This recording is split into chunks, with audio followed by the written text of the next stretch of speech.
Então, vamos continuar aqui. Reforma tributária, né? A gente está analisando a Constituição Federal. Vamos voltar aqui na seção 3 da parte de tributação, a parte que fala sobre os impostos da União. Então, artigo 153. Compete à União instituir impostos sobre importação, exportação, renda e proventos, produtos industrializados, operação de crédito, câmbio, seguro, ou relativos a títulos ou a valores mobiliários, propriedade territorial rural, grandes fortunas, no termo da lei complementar, e sobre bens e serviços prejudiciais à saúde e ao meio ambiente, nos termos da lei complementar. Lembrando aqui que a parte que fala do IOF, né, a partir de 2027 não incide mais IOF sobre seguro. Ainda consta seguro aqui no texto, né? Mas, se não me engano, é lá no ADCT, que está escrito que a partir de 2027 o IOF passa a não incidir mais sobre seguro. E aqui também, lembrando aqui que da nossa reforma tributária, foi criado aqui esse tributo sobre produção, extração, comercialização e importação de bens e serviços prejudiciais à saúde ou ao meio ambiente, nos termos da lei complementar, que é o IS, Imposto Seletivo. Parágrafo 1º. É facultado ao Poder Executivo, atendidos os limites estabelecidos em lei, alterar as alíquotas do IPI e IOF. Então, aqui é exceção ao princípio da legalidade, né? Então, imposto de importação, exportação, produtos industrializados e o IOF. Impostos extrafiscais poderão ter as suas alíquotas alteradas por decreto, né? Sem lei, mas tem que atender aos limites da lei. IR.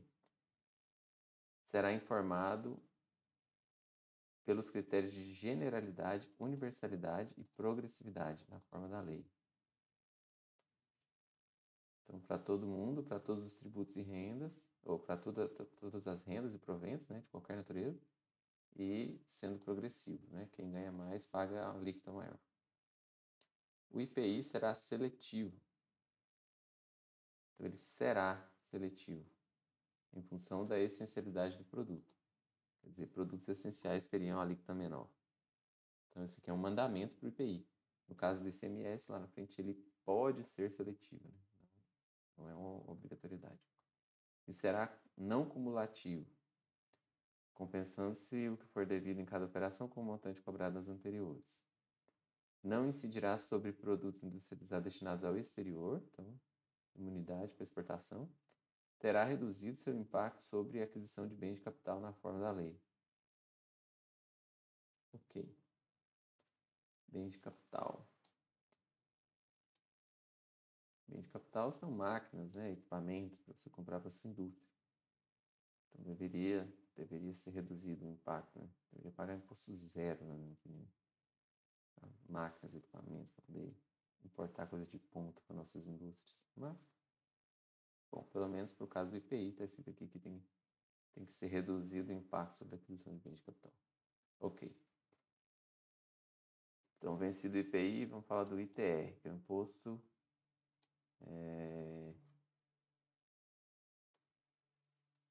Peraí. Do CAPT. Cadê o...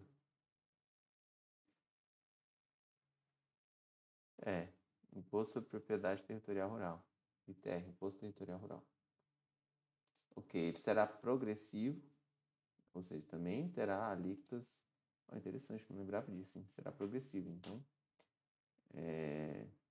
Bens, propriedades mais caras, maiores, teriam alíquotas maiores, né? Terá suas alíquotas fixadas de forma a desestimular propriedades improdutivas. Ah, tá. Então ele é progressivo e a ideia é que propriedades improdutivas paguem mais impostos. Desestimular as propriedades improdutivas.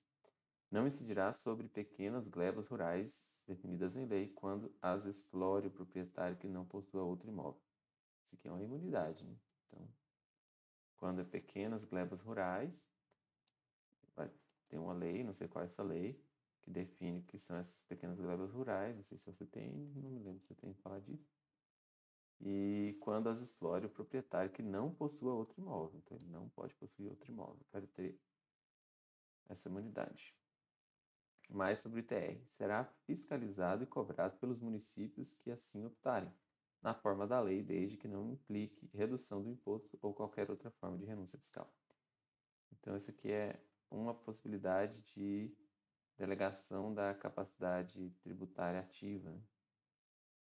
Que a União pode delegar para os municípios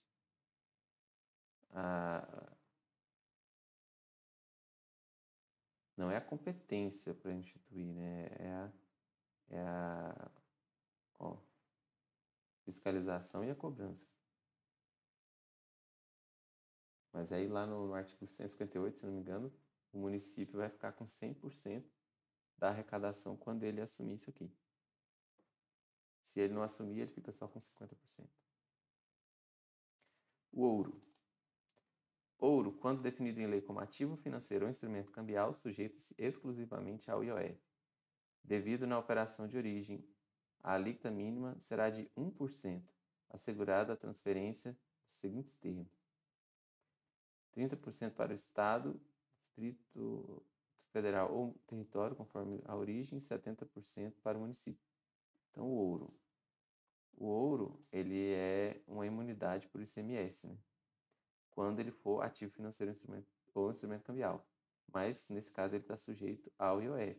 Sujeito exclusivamente ao IOF. Né? Por isso mesmo que não existe nenhum outro imposto. Devido na operação de origem. E a alíquota mínima será de 1%. Olha só, 1%. A alíquota mínima. Vamos grifar aqui com cor de número. Será de 1%. Assegurada a transferência do montante é a transferência. Ó, 30% para o Estado e 70% para o município de origem.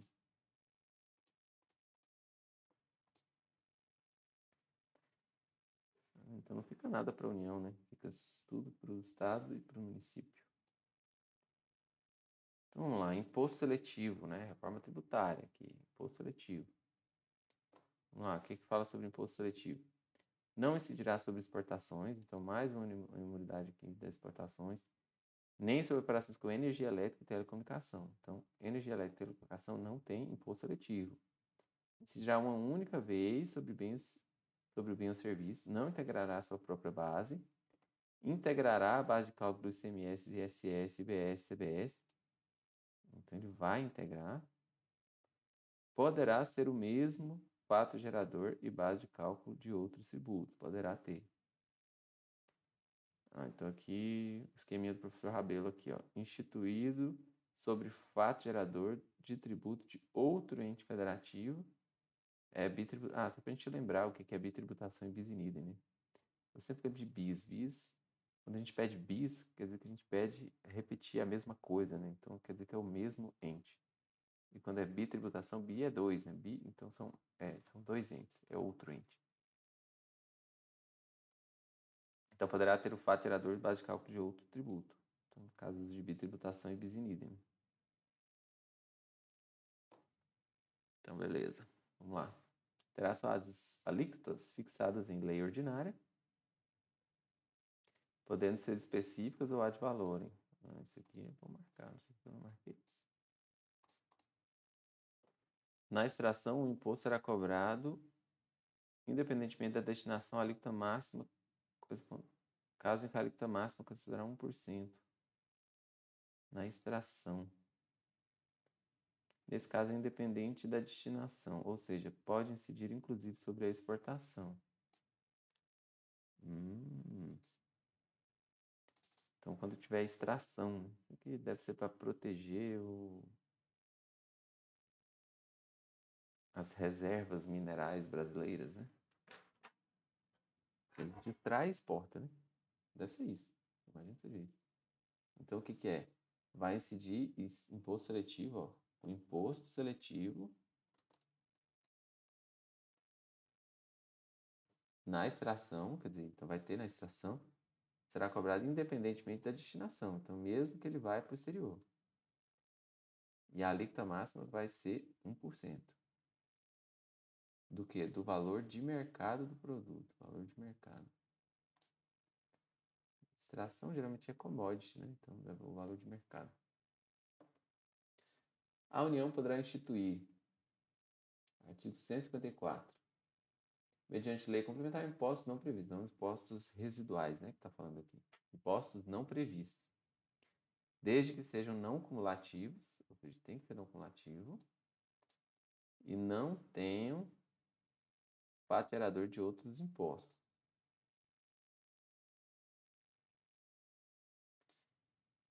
Então, olha só que interessante, né? Os impostos residuais não podem ter fato gerador base de cálculo próprio de outros discriminados aqui. Agora, o imposto seletivo pode. Está escrito aqui. Ó.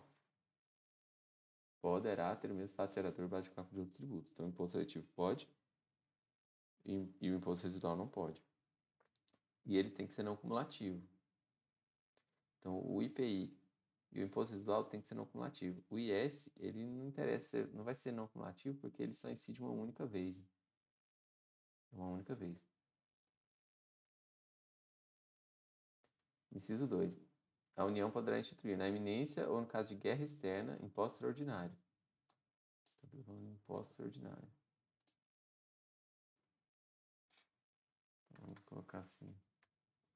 Vou colocar no final aqui, ó. Impostos residuais. E aqui já está falando de imposto ordinário, no caso de guerra, que é o imposto ordinário de guerra. Compreendidos ou não na sua competência, os quais serão suprimidos gradativamente cessadas as causas de sua criação. Então aqui também não tem essa de fato gerador ou base de cálculo próprio. Então, a questão é, ó, extraordinário de guerra e o IS, não. O extraordinário de guerra e o IS, eles podem ter base de cálculo próprio de outro.